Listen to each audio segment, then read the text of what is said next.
Are you going places or left behind because you don't have a travel companion?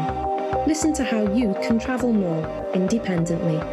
Dr. Travel Best will bring you the best answers, tips, and her mistakes so you can benefit. Welcome to Dr. Mary Travel Best's Independent Travel Guide.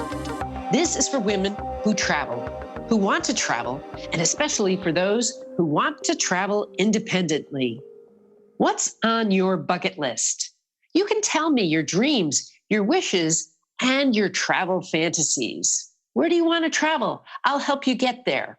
I'm going to respond to your travel questions, as well as share my mistakes and missteps in travel, because I've made just about every mistake. You don't have to. I wrote and published the best-selling and famous book, CD, and website, The World's First Guide to Independent Travel. And since 1993, I've been running a marketing business, raising 4 children with my husband, and been a university professor while traveling. My travel experiences are helpful to others like you, so I want to share them so you make your trip the very best, like travel best. In this episode, I'll give an FAQ and I'll talk about the non-typical touristy activities. I'll also give you an independent travel destination, today's mistake, and I'll give you some travel advice. And that basically is going to be to take care of our planet. So let's get started. First of all, I'd like to talk with you about your questions. The question came in: how do you find things that are not typical touristy activities? And what are the best ways to find those things off the beaten path? Those are 2 really good questions. So here's how I find the typical or not typical sites. First, I read the guidebooks and I research what other tours are doing. And then I decide for myself what matters. Touristy depends on how many times you've been there. So the first time might be different than the second or the third. The first time I went to Paris, it was only for 3 days. The Louvre was closed on the one day I could have gone. So it was actually 20 years until I got back there. I still wanted to see it, even though it was touristy. But after I went to the Louvre, I jumped on the subway and traveled to a faraway location and had a much different experience. So I want to tell you that the best ways to get off the beaten path are to ask the locals. When you're in a restaurant, cafe, or bar, ask the nearby guests to tell you their favorite hangouts and tell them your interests. They will respond. They have time to chat, most of them, and welcome some discussion with a newcomer like you. They want to share their favorite places. And if you don't ask, you'll miss out on the opportunity. You'll only see what the tour operator wants you to experience. And there's nothing wrong with that, as long as you have that on your agenda.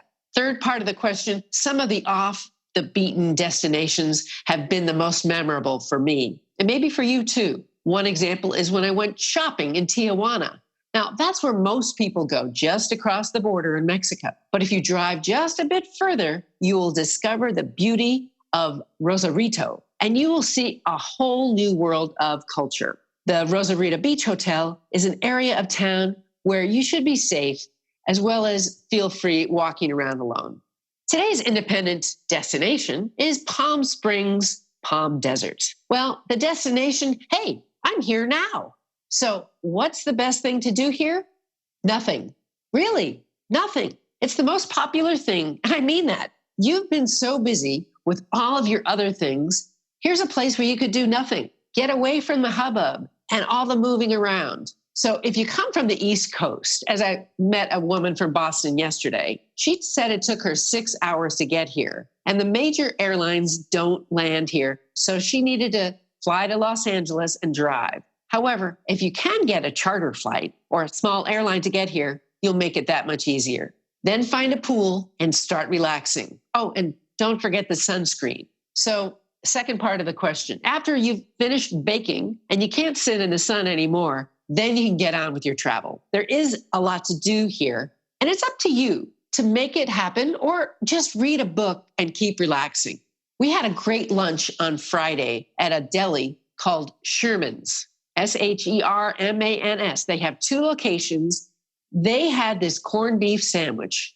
It serves 2, or you could make it for 2 meals.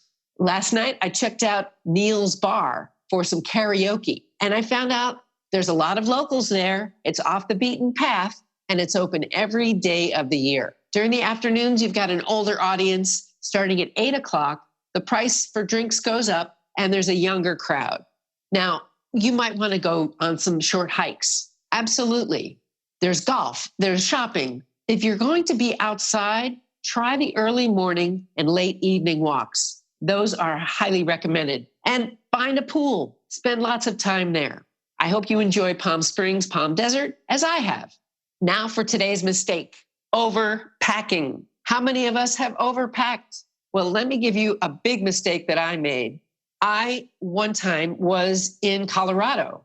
Now, this was a year or 2 ago, back when Coors beer was kind of a thing. You couldn't buy it outside of the Rockies. And what I did on my trip home was I put the beer in my suitcase and I put my clothes in a paper bag. So don't do what I did. This is what you should do. When you're leaving for your trip, put your suitcase on your floor, fill it with what you need. Then remove half of the things. You won't need them. The things to keep are medicines, medical devices, water, basic makeup, beauty aids, lotions, and potions that you can't find elsewhere. Only need 1 pair of pants, 1 pair of shorts or leggings, and 1 shirt a day, and enough underwear and socks for a week. You can always wash.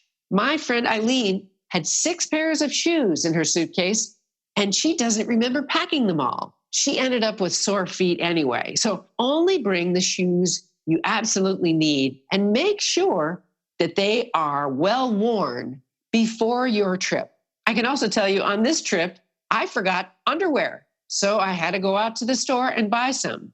But that was another story. So today's travel advice: take care of our planet. Sustainability is for you and for me. When we go somewhere, be sure to leave it as you found it. Take only memories from nature. Leave only footprints. The Sierra Club has taught me well, as has AAA, and for my travel buddies. Save water. Use your towels more than once. Clean up after yourself. Show by your actions, and others will follow. So I want to bring meaning to your travel. Thank you for sharing this edition of the World's First Guide to Independent Travel with Dr. Mary Travel Best, and share it with your girlfriends. If you want to know more, just search for Dr. Mary Travel Best, and you'll find me on the web, social media, and in audio formats. Helping women travel is my goal. Please send me your travel questions so I can help you and help others too. And I'm looking for you to travel best. So go ahead and tell me what's on your bucket list. What's on your travel bucket list? Tell the doctor and her team of women who travel the world seeking the very best. Dr. Travel Best, that is.